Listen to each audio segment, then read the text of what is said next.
Assalamualaikum warahmatullahi wabarakatuh. Salam sehat Bapak Ibu guru penggerak.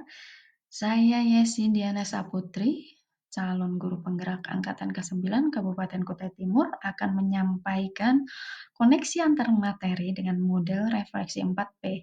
Yang pertama adalah peristiwa, yang kedua adalah perasaan, yang ketiga adalah pembelajaran, dan yang keempat adalah penerapan ke depan.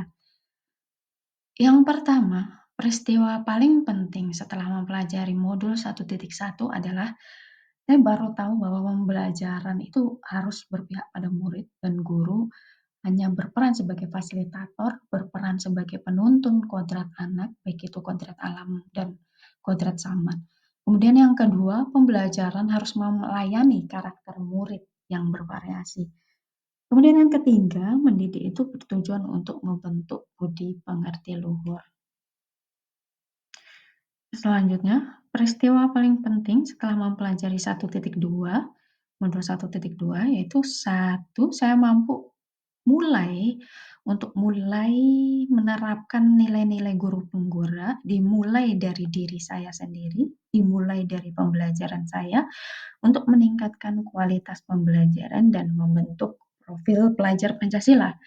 Kemudian yang kedua adalah seorang guru selain harus bisa meningkatkan kualitas pembelajaran, harus mampu merangkul berbagai pihak, baik internal ataupun eksternal sekolah, untuk meningkatkan lagi kualitas pembelajaran yang utama dan untuk berkontribusi mengembangkan sekolah. Kemudian kaitan modul 1.1 dan 1.2, yaitu karena pendidikan bersifat menuntun kodrat murid, maka pendidik sangat perlu menerapkan nilai-nilai guru penggerak agar pendidik mampu memperbaiki pembelajaran, meningkatkan kualitas pembelajaran, menuntun dengan baik dan benar, serta ikut serta dalam mengembangkan sekolah. Perasaan setelah mempelajari modul 1.2, 1.1 dan 1.2, saya merasa bahagia karena memperoleh pencerahan ya.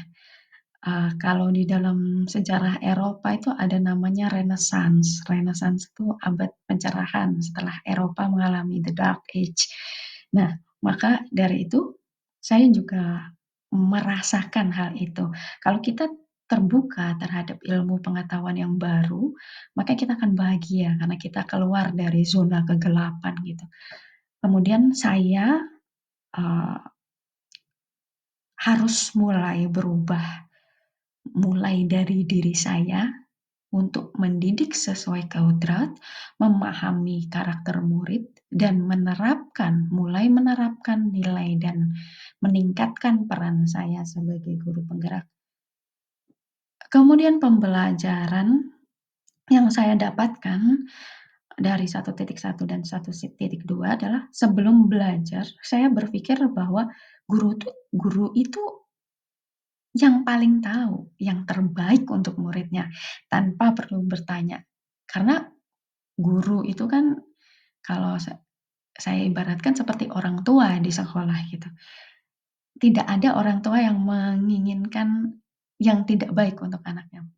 Begitu juga guru. Guru pasti tahu yang terbaik untuk muridnya tanpa bertanya. Kemudian yang kedua, kognitif itu lebih penting daripada memahami karakter murid yang bervariasi.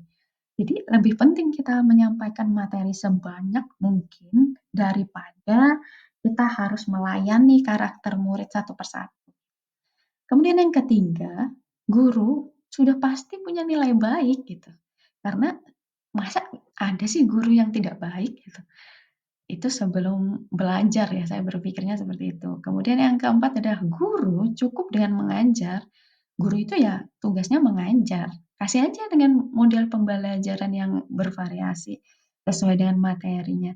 Nah, setelah saya belajar modul 1.1 dan 1.2, saya mendapatkan banyak pencerahan. Di antaranya yang pertama adalah guru memang bisa mengetahui yang terbaik untuk muridnya, tetapi harus bertanya terlebih dahulu. harus mendengarkan pendapat dari muridnya terlebih dahulu. Apa yang terbaik untuk mereka? Apa yang mereka inginkan, eee, dalam pembelajaran? Suasana yang seperti apa yang mereka harapkan ketika belajar? Kemudian yang kedua, mendidik itu harus memadukan aspek spiritual, emosional, dan intelektual, serta melayani kebutuhan dan karakter murid satu persatu. Jadi tidak boleh kita berat sebelah gitu. Kita tidak boleh hanya mengutamakan materi yang banyak gitu, tetapi tidak memperhatikan aspek spiritualnya seperti apa, emosionalnya seperti apa, tidak tahu bagaimana kebutuhan dan karakter murid. Kemudian yang ketiga, seorang guru harus memadukan nilai-nilai guru penggerak untuk meningkatkan perannya, dimulai dari diri sendiri, dimulai dari pembelajaran di kelas, untuk kemudian ikut serta mengembangkan dan memajukan sekolah, gitu. Kemudian penerapan ke depan, saya akan meningkatkan kualitas pembelajaran yang berpihak pada murid dan memberikan pelayanan untuk mengayomi kebutuhan dan karakter murid yang bervariasi. Kemudian yang kedua, mulai secara rutin menerapkan nilai-nilai guru penggerak untuk meningkatkan peran saya sebagai guru yang tergerak, bergerak, dan menggerakkan. Nah, itu saja paparan koneksi antar materi untuk 1.1 dan 1.2. Terima kasih, salam sehat semua Bapak Ibu guru penggerak.